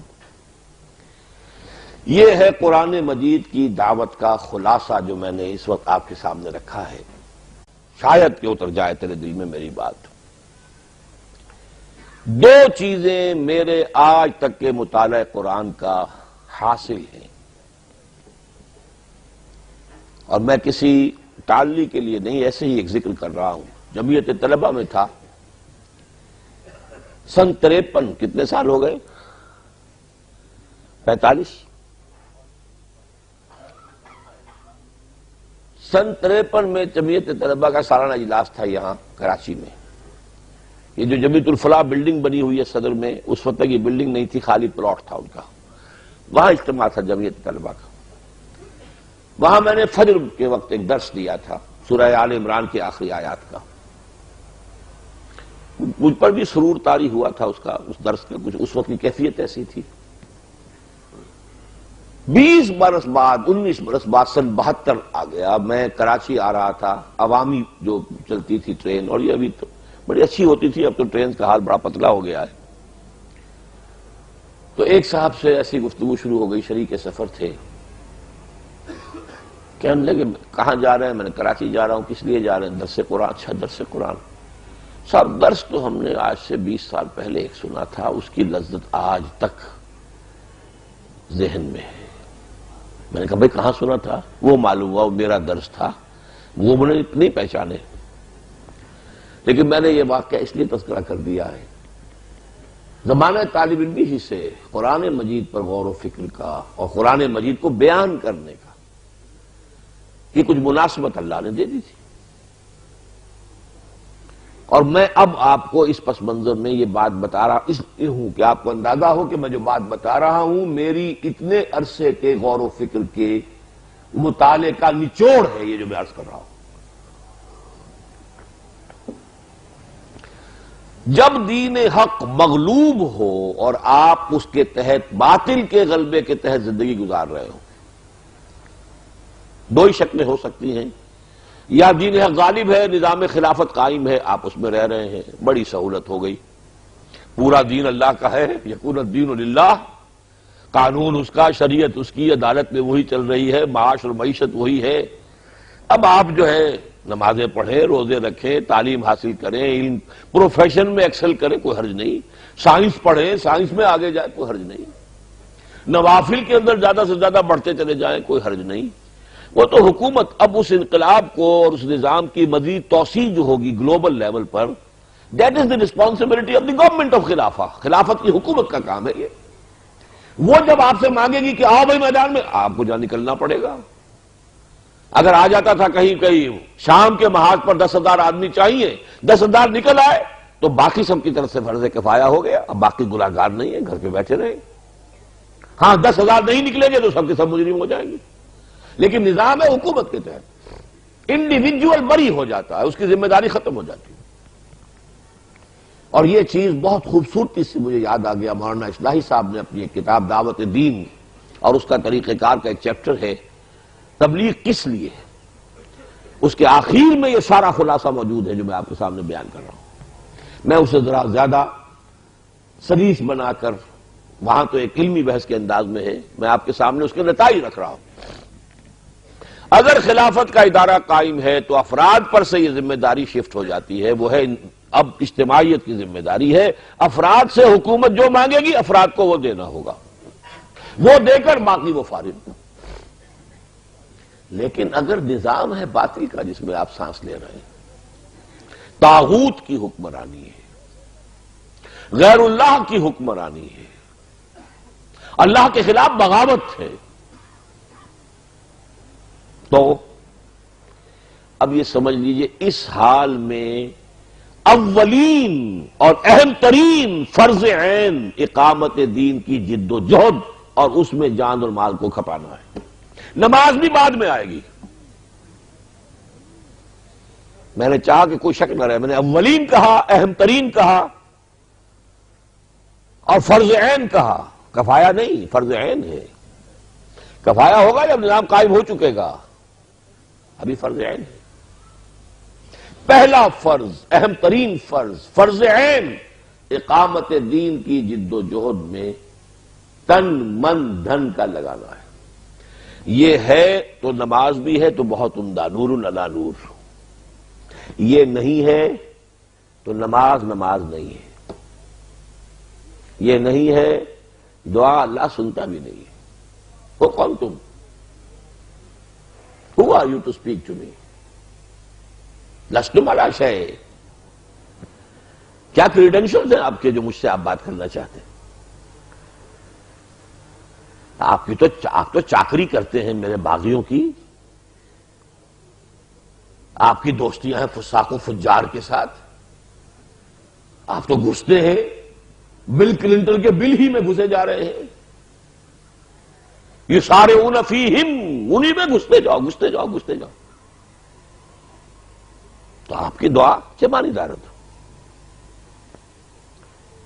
میری بات سمجھ لیجیے اچھی طرح، کوئی اشتباہ نہ رہ جائے، میں کہہ سکوں قیامت کے دن کہ میں نے یہ بات کم سے کم ان لوگوں کے سامنے بیان کر دی تھی۔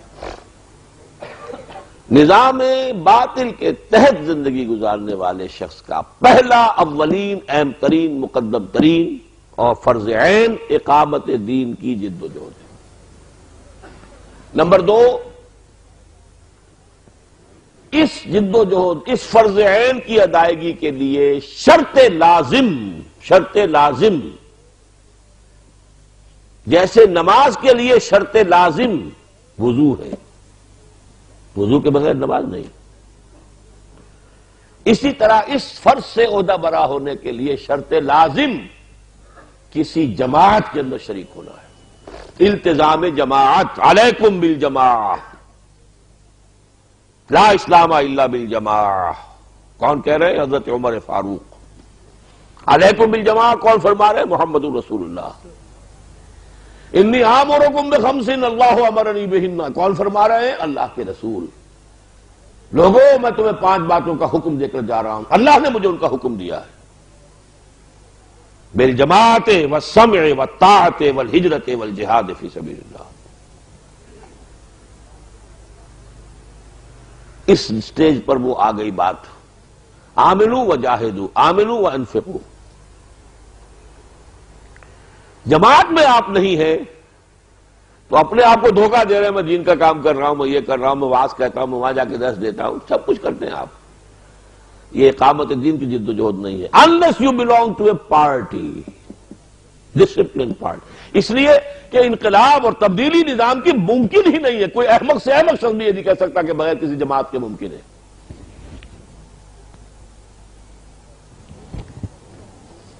جو حضرات میری ان دو باتوں سے متفق ہوں، اب یہ ان کا کام ہے کہ جماعت تلاش کریں. کوئی جماعت نہیں ملتی، خود کھڑے ہو. کسی کے پاس یہاں پروپرائٹری رائٹس نہیں ہے کہ میں جماعت بنا سکتا ہوں، آپ نہیں بنا سکتے. نو.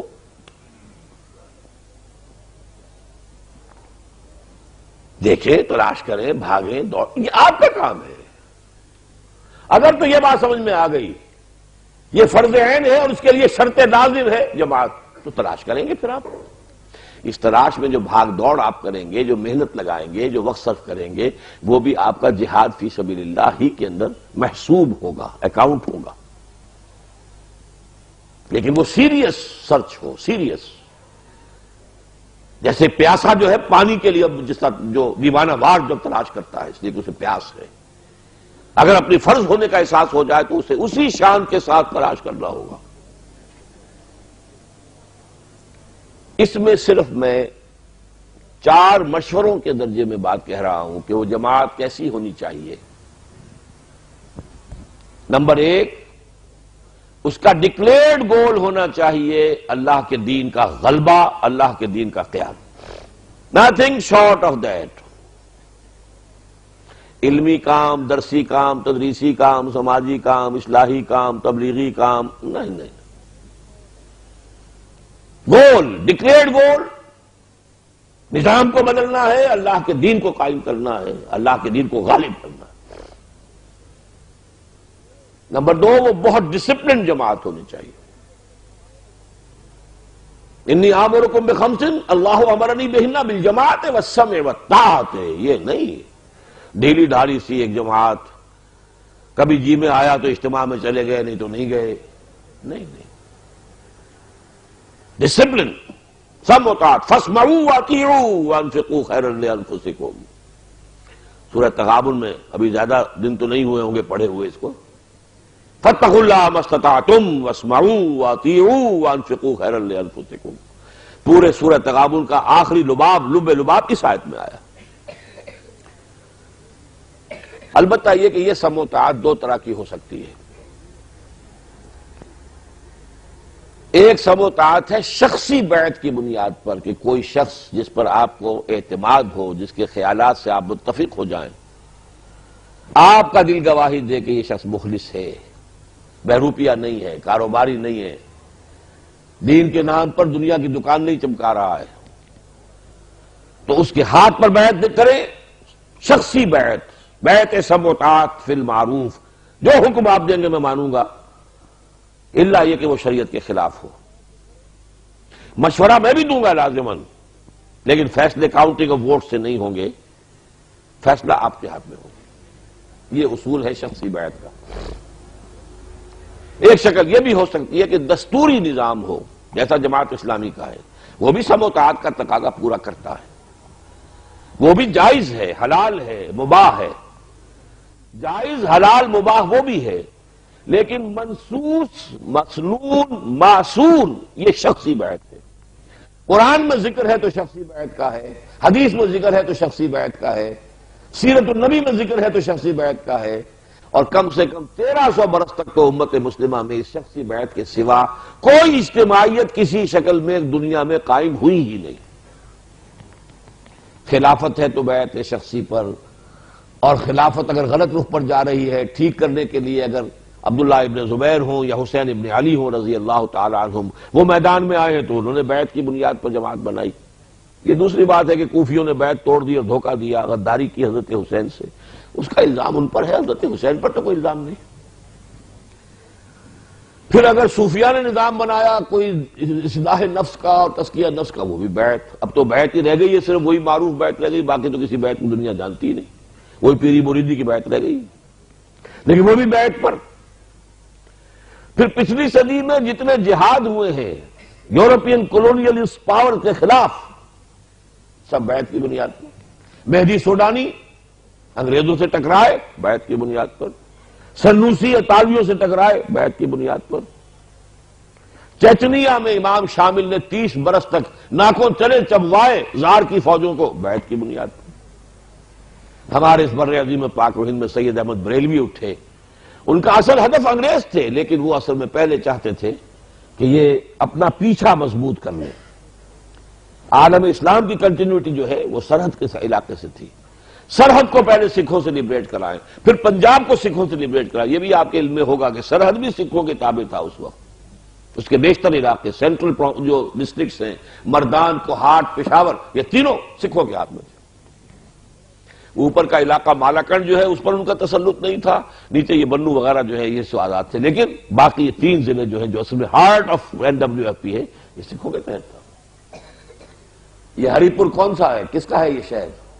ہری سنگھ نلوا کا شہر ہے. ہری پور ہزارہ.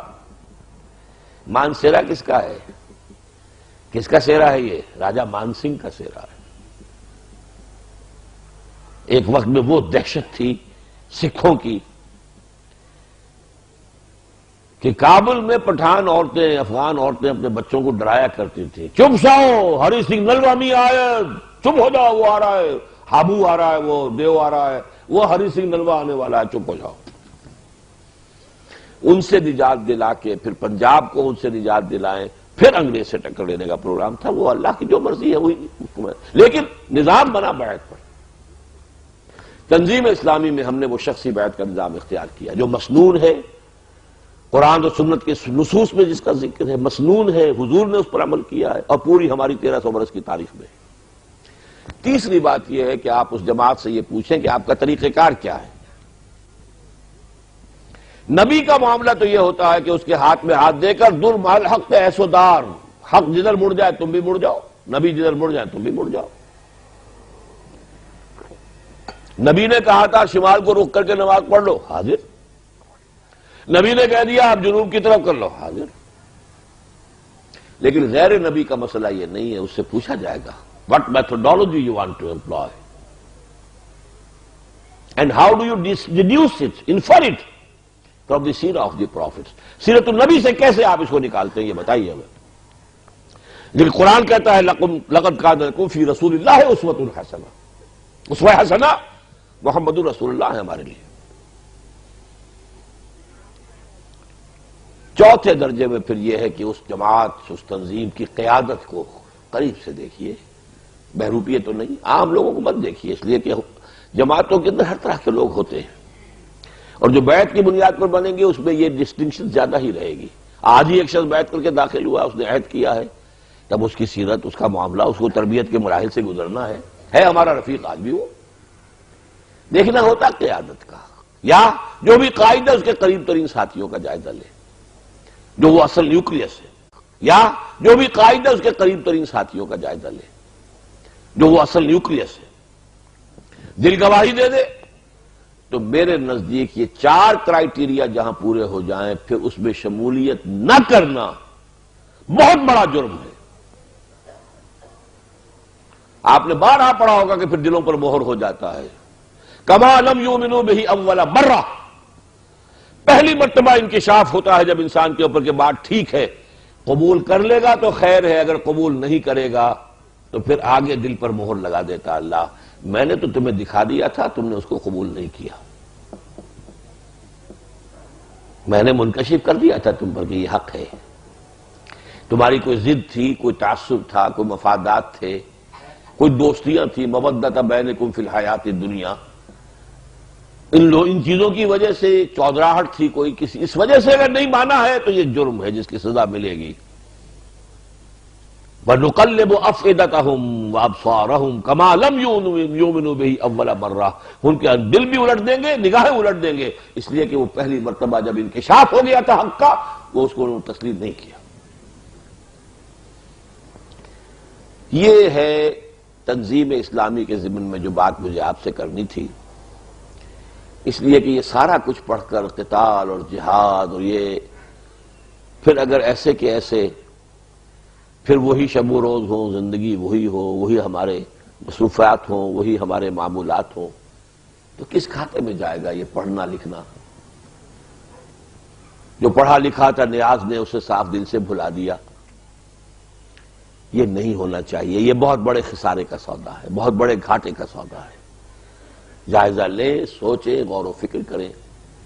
دوبارہ جو بات میں آخری میں کہوں گا وہ یہ ہے کہ جیسے کہ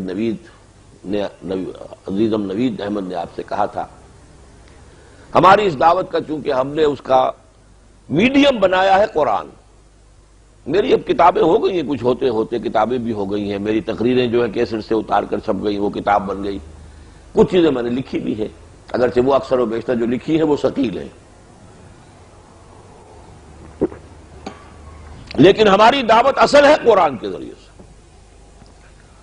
ذکر بالقرآن انذر بہی لتبشر بہ المتقین وتنذر بہ قوما لدا، یہ سارا بہی قرآن ہے۔ اور قرآن مجید کے لیے یہ دعوت رجوع القرآن، قرآن اکیڈمیز، قرآن انجمن، 1 ایئر کورس غنیمت سمجھیے، غنیمت سمجھیے، غنیمت سمجھیے۔ آپ کے شہر میں اکیڈمی بن گئی، دعائیں دیجیے جن لوگوں نے اس کے لیے محنت کی ہوگی، کتنی بھاگ دوڑ کی ہوگی۔ ہمارے اس معاشرے میں فرقے واریت کے حوالے سے تو چینلز بنے ہوئے ہیں، وہ جو ہماری جڑیں ہیں گئی ہیں، وہ اس سے خود بخود مال آتا رہتا ہے، پیسے آتے رہتے ہیں، لیکن جہاں کسی فرقے سے تعلق نہ ہو اس کا ساتھ کون دیتا ہے؟ فرقے واریت کی تو جڑیں ہماری گہری ہیں گئی ہوئی۔ مدرسے بن جائیں گے، عالیشان سے عالیشان مسجدیں بن جائیں گی، عالیشان سے عالیشان مدرسے بن جائیں گے، وہی روایتی کام جو کرتے چلے آ رہے تھے۔ ان دو کاموں کی طرف سوچ بھی نہیں ہے کہ دانش حاضر کا بھی کوئی توڑ فراہم کرنا ہے، اور سائنٹیفک فینومینا جو قرآن مجید کی صداقت کو مبرہن کرنے والے آ گئے ہیں، ان کو بھی انکارپوریٹ کرنا ہے اپنی فکر میں، ادھر تو توجہ ہی نہیں ہے۔ ہاں، قال اللہ قال الرسول فقہ کے جاننے والے جن مسجدوں میں نمازیں پڑھا دیں، جا کر فتوے دے دیں آپ کو، روزہ رہ گیا یا نہیں رہ گیا، ٹوٹ گیا یا ہے، اور آپ کو اور اس قسم کے مسائل بتا دیں، وہ آپ اس کی آپ ایک بڑے پیمانے پر جو ہے وہ پروڈکشن ہو رہی ہے، ڈیمانڈ بھی ہے، مسجدیں بنتی ہیں، چاہیے مولوی۔ لیکن یہ اس کام کے لیے آسان نہیں ہے، یہ تو ایک نئی سی بات ہے، یہ لوگوں کے سامنے اس کا صغرا کبرا ہی نہیں ہے۔ تو جنہوں نے بھی ہمتیں کی ہیں یہ کام کر لیا، ان کے لیے دعا کیجیے، اور اب خود آئیے اس میں شامل ہوئیے۔ آپ کا خون اس میں شامل ہونا چاہیے، آپ کا سرمایہ اس میں شامل ہونا چاہیے، آپ کے اوقات اس میں شامل ہونے چاہیے، اور سب سے بڑھ کر یہ کہ سب سے پہلے یہاں کے اس اگر درس قرآن اور دورہ ترجمہ قرآن کے بعد یہاں اگر 150 کے قریب نفری آتی رہی ہے، تو اگر 50 افراد 1 ایئر کورس کے لیے نہیں نکلتے تو میں سمجھوں گا کہ پھر نتیجہ ہمارا صحیح نہیں ہے۔ تو انجمن کا معاملہ وہ ہے، باقی رہ گیا تنظیم کا معاملہ، غور کریں، سوچیں، اگر اس میں انشراح صدر ہے ابھی بیعت کریں، شامل ہو جائیں، ابھی سوچنا ہو مزید تو ہم نے ایک شک اور پیدا کر لی ہے معاونین تنظیم اسلامی کہ جو باقی سب چیزوں سے متفق ہوں، ابھی ذرا بیعت کے معاملے میں کچھ انہیں ہچکچاہٹ ہو، ابھی مزید انشراح کی طالب ہوں، وہ معاون بن سکتے ہیں، ہمارے ساتھی بن سکتے ہیں، تعاون کر سکتے ہیں، ایک رابطہ ہو جائے گا، ایک ان کے ساتھ کانٹیکٹ ہوگا، ڈیولپ ہو جائے گا، اور اس طریقے سے یہ ہے کہ وہ اور زیادہ قریب آ سکیں گے، اپنی رائے بنا سکیں گے، تو اس کے لیے کہ معاون فارم پر کیے جا سکتے ہیں۔ میرا یہ خیال ہے کہ بس میں اسی پر اکتفا کروں۔ اقول قولی ھذا واستغفر اللہ لی ولکم ولسائر المسلمین۔